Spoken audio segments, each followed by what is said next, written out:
Hey YouTubers, I want to talk a bit about operations because I'm going to start moving toward operations videos now that I'm getting my layout somewhat complete. It's never complete, but I'll also continue to do detailing videos and how-to videos. But I want to talk a little bit about my philosophy when it comes to operations. So I use Excel, excuse me, just because it's easy for me to use and navigate.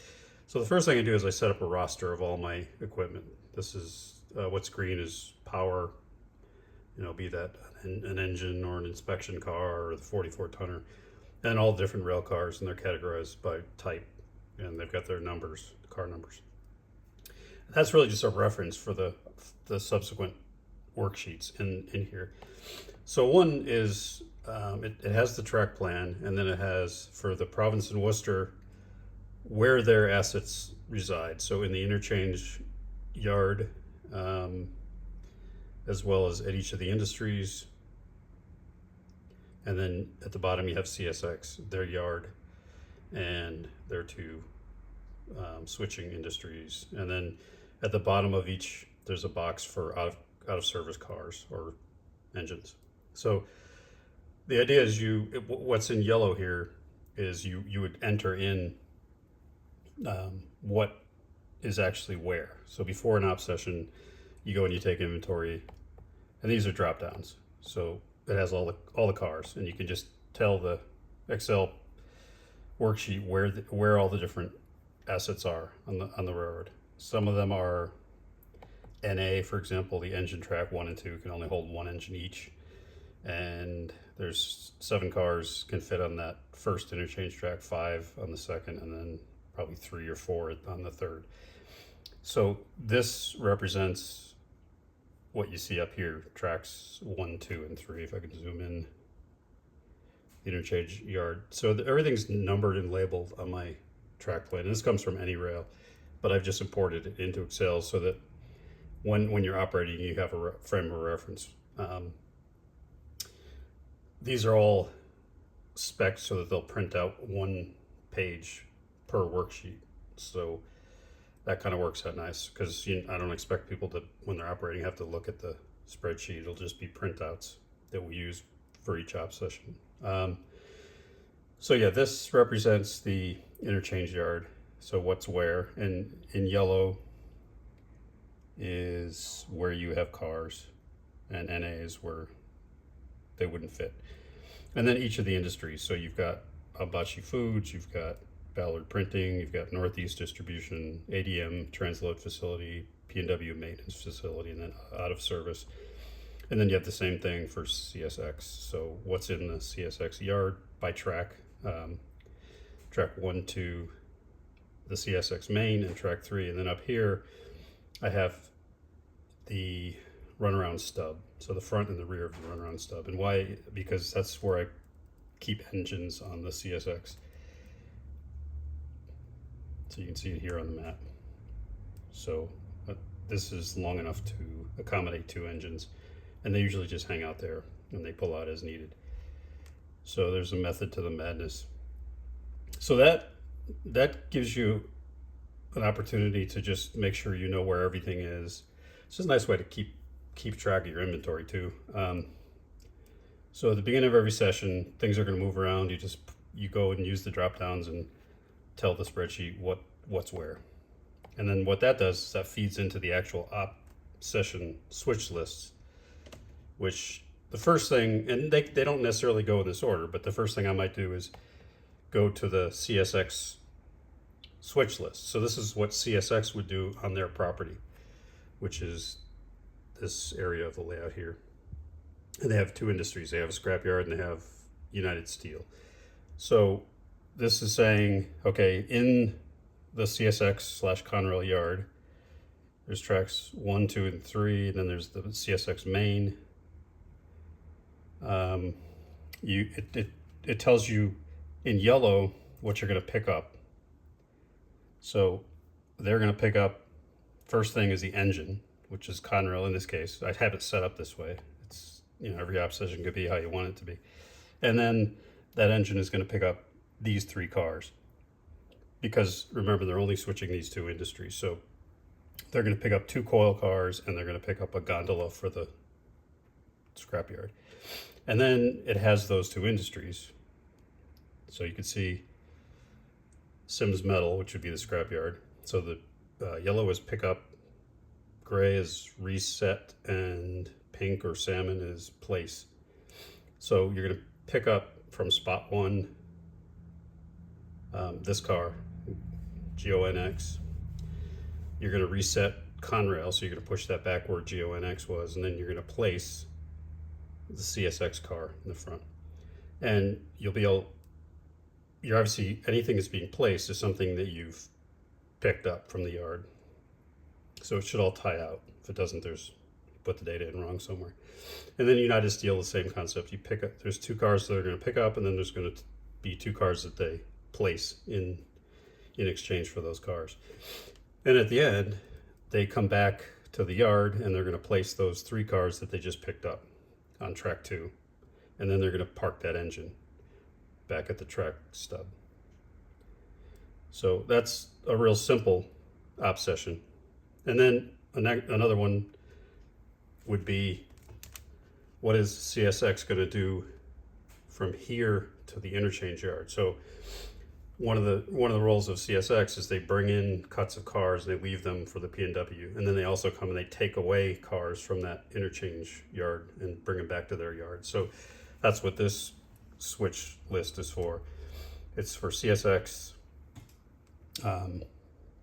interchanging, either dropping off or picking up from the interchange yard. So the first work order would be, okay, you've got to get road power.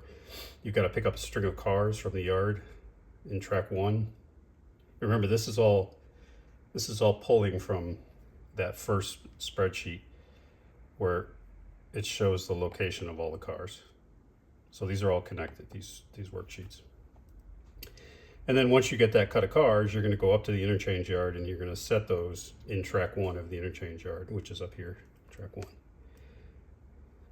And then there's also on track 2, 2 cars that need to come back to CSX. So they're sitting on track 2. So that's the second work order in this switch list. So drop off the set of cars from the yard, pick up these 2 cars, bring them back and dump those into track 1 of the CSX yard, and then return that engine.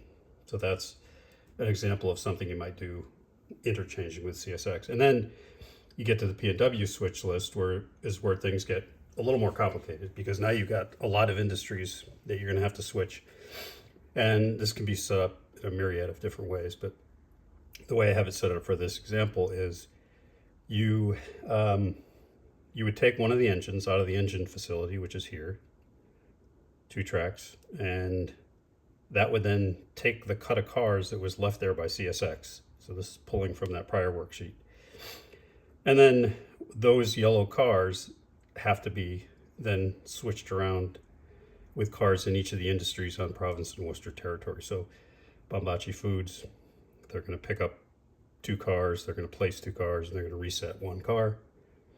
And I like to put what you expect when you get there upon arrival, what is set out. So in spot 1, you know what car should be there, spot 3, and then spot 2. It's just in that order because of the logic of how it flows. But it's helpful for the operator. They could check, okay, do a visual, those cars should be there, and when I leave, this is what this set out should look like based on this work order. So Ballard printing, same thing. There's 1 pickup, 1 reset, 1 placement. Northeast distribution, ADM transload, and the P&W maintenance facility, there's no activity, so it's NA. So when I set these for an op session, I've just got drop downs where I can set the work order. So is it a pickup, reset, placement, or NA, meaning do nothing. And I put the logo so I remind myself which railroad we're working on. So that's the the P&W. And then down here on the bottom of each sheet, I just repeat these rules. So any new operators, I'm not a stickler for this, but it's just keeps it prototypical, I guess. So you've got, whenever you're switching, always open gates and derailers before spotting or removing rail cars or engines. Always close gates and derailers after spotting or removing rail cars or engines. Always place blue flags on sidings after placing cars or engines. Always sound locomotive horn and bell crossings, obviously.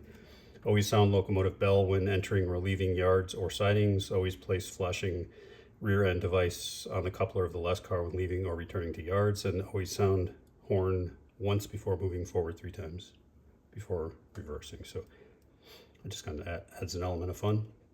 And you see those when they're printed out. So let me show you what they look like when they're printed out. So the roster, we'll zoom out here. The roster doesn't really need to be printed out other than just for me, so I can keep track of what I have.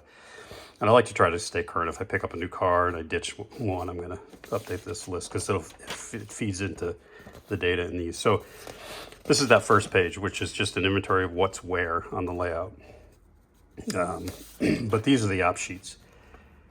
It might be small text for some of you, but I can see it if I hold I put it on a clipboard, and you can look close at it. So I may make it bigger, but it works now. It's kind of a balance of I want to have the layout on the page and the text, so you kind of squeeze a lot. So this is that first one I showed you on the computer, which is the switching of the CSX industries in their yard territory. And then number 2 is CSX going to and from the interchange yard that's shared with P&W. And then the third, which is where most of the work is, or the heavy lifting, is just the Providence and Worcester switch list across all the industries.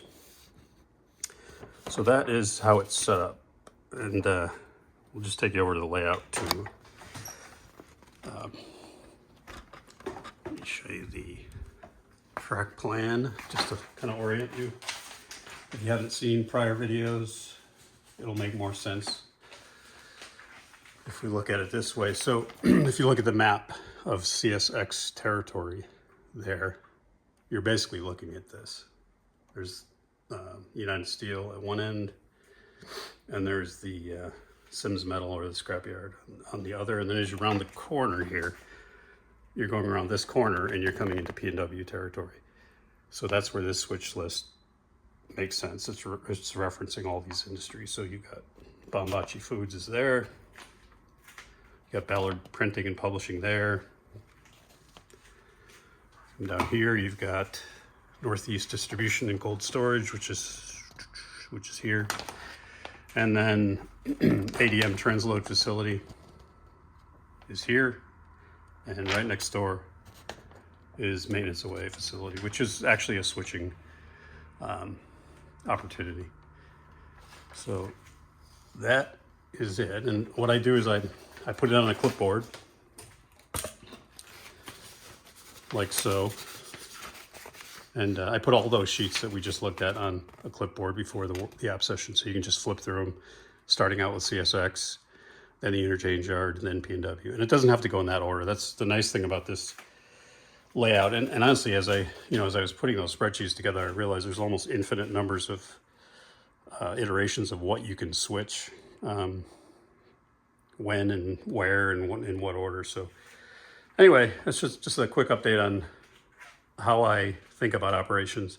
And sometimes, I'll just come out here like we all do, and I'll just play around and just randomly switch cars because I don't like it to always be too much of a task. But, if you have guys over, or if you want to be a little more methodical, it's nice to have some structure and some order to it. So moving forward, hopefully we'll start seeing more videos of operations on this layout. Have a great week. Cheers.